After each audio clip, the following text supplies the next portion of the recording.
Essa é a segunda parte da videoaula sobre projeto de filtros FR usando janelas. A gente vai começar relembrando aqui as janelas, que basicamente quando a gente tem uma especificação de projeto, a gente está dizendo o quanto que a gente quer de faixa de transição. A gente gostaria aqui que o filtro fosse seletivo, então a gente especifica a faixa de transição. E a gente também tem uma especificação de atenuação, né, do filtro na faixa de rejeição e de ripple também, que são aquelas ondulações na faixa de passagem. A janela é um compromisso, né, entre a largura de faixa de transição e a atenuação. A gente sempre gostaria uma faixa de transição menor possível com uma maior possível atenuação. O problema é que a faixa de transição cresce junto com a atenuação. Então, olhando aqui essas duas colunas, né, essa coluna da faixa de transição e essa coluna de atenuação. Então, a gente não consegue então ter uma faixa de transição pequena com uma atenuação alta. A gente tem que sempre escolher qual que seria um compromisso entre entre essas duas especificações. O grande problema é que, usando janelas fixas, que são essas janelas, a gente tem esses saltos, então, por exemplo, na atenuação, e se a gente tiver uma especificação de um filtro, por exemplo, com atenuação de 30, a gente já vai ter que usar a janela REN, e com isso a gente vai perder faixa de transição. A gente poderia, então, usar uma janela, se existisse uma janela intermediária aqui entre a janela Bartlett e a janela REN, a gente poderia usar essa janela que teria, então, uma faixa de transição melhor que a faixa de transição da janela REN. Então, para isso, existe, então, a janela ajustável, né?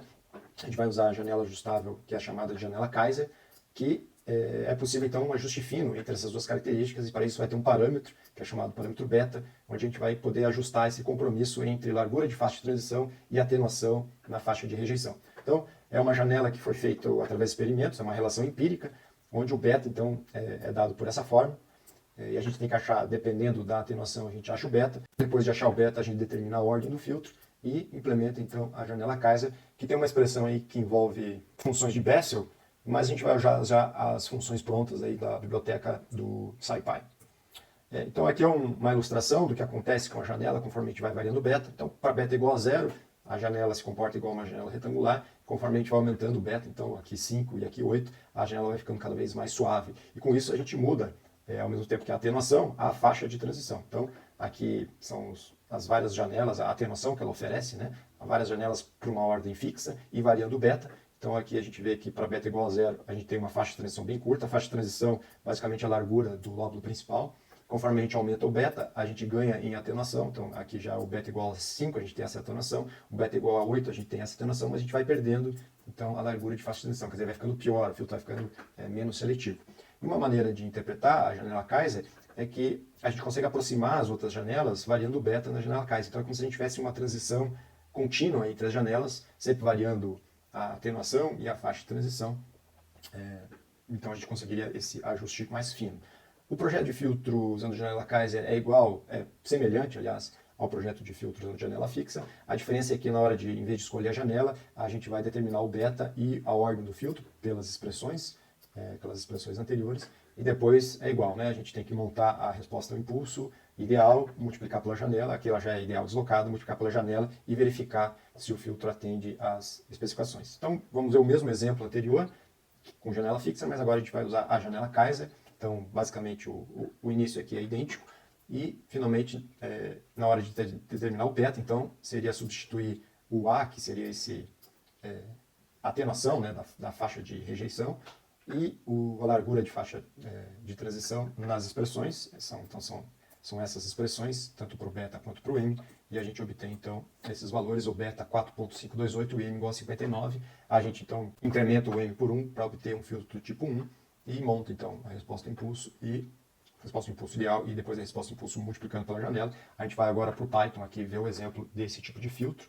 Então, aqui já está o M igual a 60, o beta é escolhido, que foi obtido pelas expressões. De novo, chama aqui a função da janela Kaiser, né? Também está na biblioteca do SciPy Signal, que eu importei aqui usando um apelido, SIG.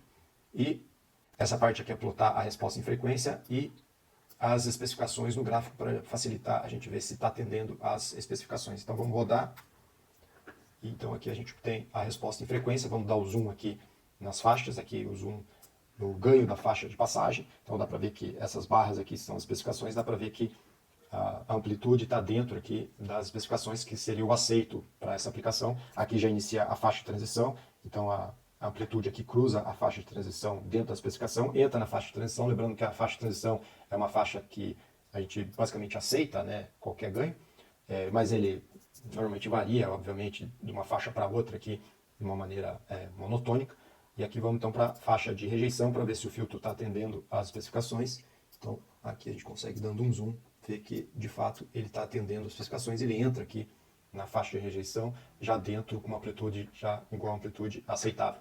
A principal vantagem de usar a janela Kaiser em relação às janelas fixas, então, é possibilitar esse ajuste fino e a gente obter então um filtro que atende às especificações com uma ordem menor do que o filtro de janela com janela fixa. Então, nesse caso, né, usando janela Kaiser, a gente atende especificações com filtro de ordem 60 e a gente já tinha visto, vou voltar aqui no exemplo anterior, usando janela fixa, a gente precisou então de um filtro de ordem 66 para atingir as especificações. Lembrando que quanto menor a ordem, menos operações a gente vai precisar e menor vai ser o atraso do filtro, então é sempre melhor diminuir a ordem do filtro. E aqui é um exemplo de um projeto de um filtro multifaixa usando a janela Kaiser. A gente poderia projetar também um filtro multifaixa usando outro tipo de janela, mas já vamos aproveitar aqui e ver um filtro multifaixa usando janela Kaiser. Então a especificação é dada em 3 faixas aqui, cada faixa tem uma amplitude, aqui um intervalo de amplitude aceitável para aquela faixa.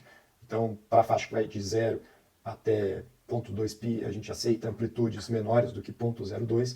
Para essa segunda faixa de 0.3π a 0.7π, a gente aceita amplitudes entre 0.99 e 1.01. E para a terceira faixa, que vai de 0.78 até π, a gente aceita então amplitudes menor do que 0.03. Então, daqui a gente consegue ver que se trata de um filtro passa-faixa, né? A gente gostaria de eliminar essas duas faixas e deixar passar essa faixa intermediária, já colocando aí o aceitável em termos de largura de faixa de transição e os ripples e atenuações. Bom, como a janela ela vai oferecer o mesmo ripple em todas as faixas, a gente tem que sempre pegar o pior caso. Então, os vários ripples são delta 1.02, delta 2.3, que seria o ripple que fica nessa faixa, em 0.01, delta 4.03, a gente escolhe o pior caso, que é o 0.01, então seria o nosso delta, daí a gente calcula então o A, que seria a nossa atenuação, vai dar menos 40 dB, e a gente vai usar esse A depois lá para calcular o beta e o M, né, da janela Kaiser. Né?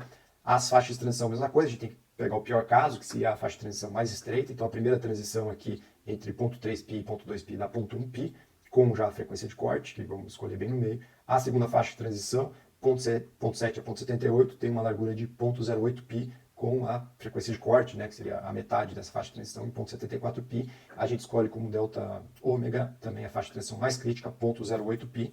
E daí, retornando então às fórmulas, a gente tem o beta, 3953 e o M igual a 56. Montamos então a resposta ao impulso ideal, né, já deslocada, e depois tem a multiplicação pela janela. Vamos ali agora então para o Python para ver se realmente esse projeto ficou ok. Então eu vou comentar essa parte e descomentar essa segunda parte. Então aqui o M56, que foi obtido pelo projeto, a ordem desse filtro, o N, o beta. O H aqui eu pego e a princípio coloco a janela e depois eu uso esse operador vezes igual, que vai multiplicar o H por essa expressão e atribuir de novo ao valor do H. Aqui então está aquele nosso filtro multifaixa com essas duas componentes aqui, e depois a resposta ao impulso, e a gente obtém aqui, coloca aqui, faz a DTFT da resposta ao impulso para obter a resposta de frequência, faz o plot e finalmente colocam aqui as especificações no gráfico para a gente conseguir visualizar melhor. Tem que descomentar essa parte aqui também, para a gente verificar se o filtro atendeu, né, as especificações. Então, executando, a gente obtém essa resposta em frequência. Vamos dar o zoom aqui nas faixas para verificar. Então, a gente tem na primeira faixa, ok, temos aqui o ganho, né, ou melhor, a atenuação, conforme o requisito de projeto. Então, para a faixa de passagem aqui, do filtro passa-faixa, a gente também vê que a amplitude fica dentro da especificação. E, finalmente, a última faixa, que seria a outra faixa de rejeição. Vamos dar um zoom aqui também e ver que, então, a amplitude está aqui dentro da especificação para esse tipo de filtro. Esta videoaula fica por aqui e até a próxima.